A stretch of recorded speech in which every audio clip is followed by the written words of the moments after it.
ويريكم آياته فأي آيات الله تنكرون.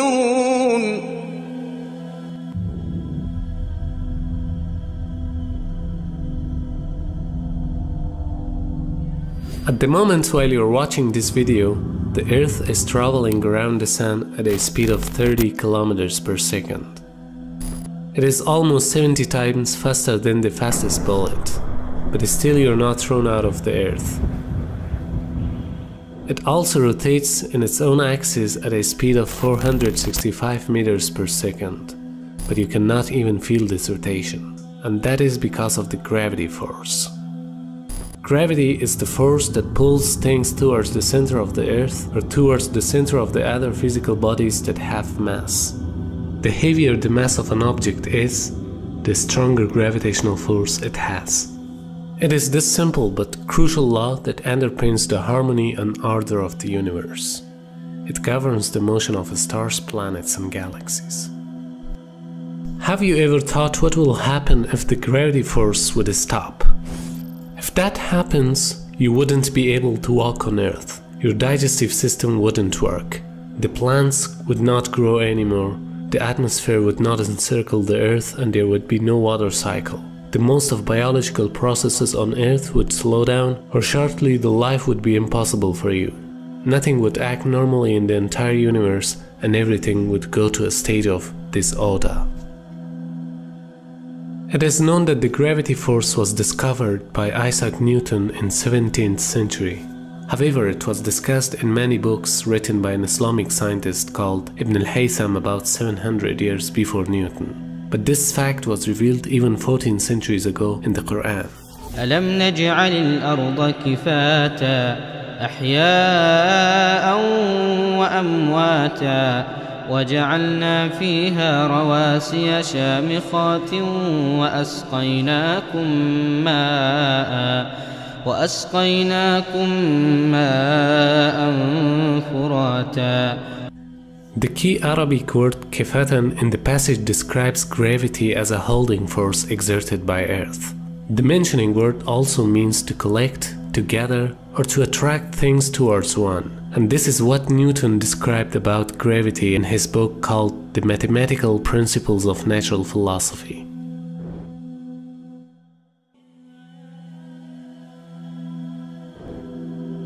What if you took all this stuff away?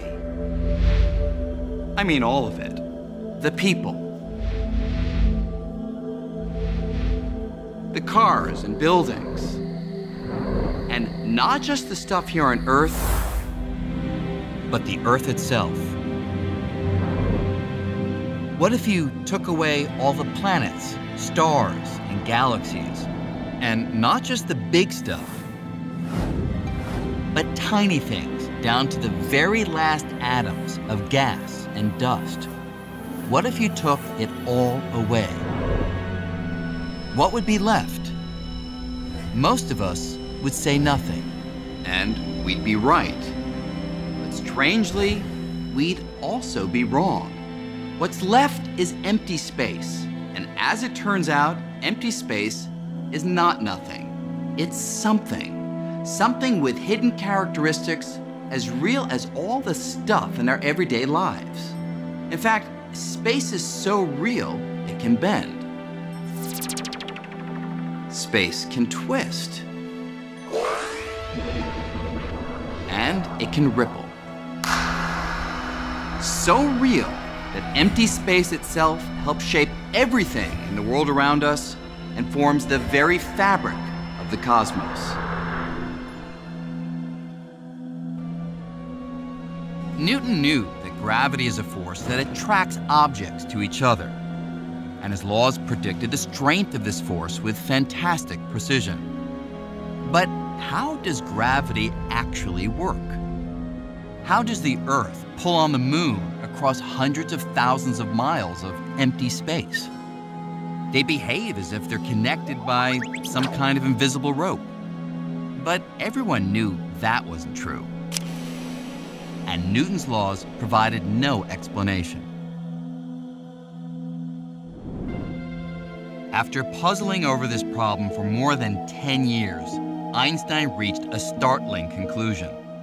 The secret to gravity lay in the nature of space-time. It could stretch like an actual fabric.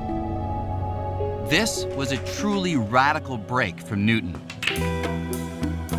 Think of this table as space-time, and think of these balls as objects in space. Now, if space-time were nice and flat, like the surface of this table, objects would travel in straight lines. But if space is like a fabric that can stretch and bend, well, this may seem a little strange. But watch what happens if I put something heavy on the stretchy space-time fabric.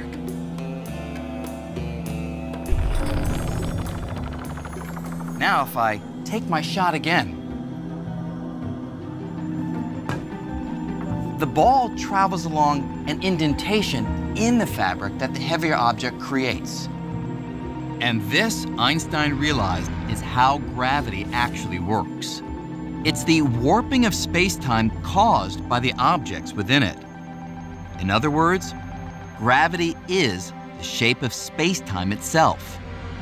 The moon is kept in orbit not because it's pulled to the Earth by some mysterious force, but rather because it rolls along a curve in the space-time fabric that the Earth creates. If you have two objects, two compact stars, each of which curves space around them, and they're orbiting one another, then the result is that these two curved regions create a wave, a ripple in the structure, in the shape of space that moves outwards, carrying energy with it. That's called a gravitational wave. I mean, literally, you can think about space and time having a wave, just like an ocean wave in it, that travels through the universe. Gravity waves are just the same.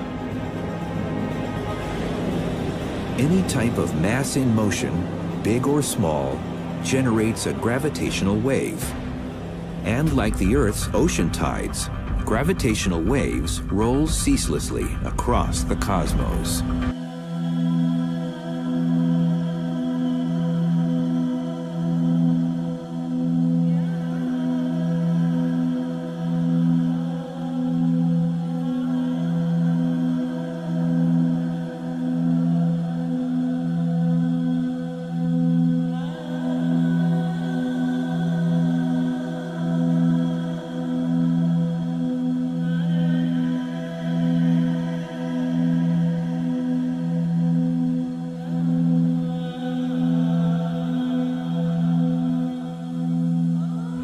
وهو الذي خلق الليل والنهار والشمس والقمر كل في فلك يسبحون.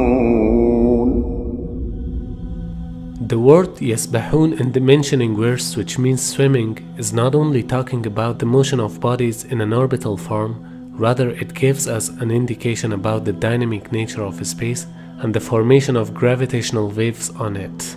This is exactly as NASA said that the celestial bodies are swimming in the space like a boat swimming on water.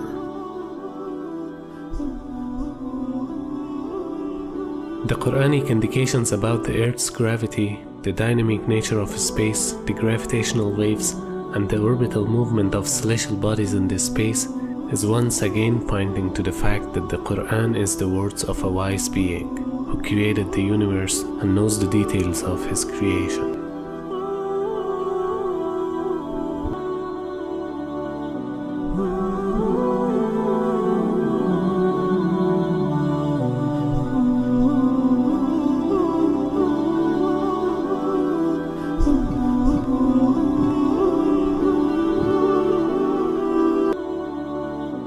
God is he who raised the heavens without pillars that you can see.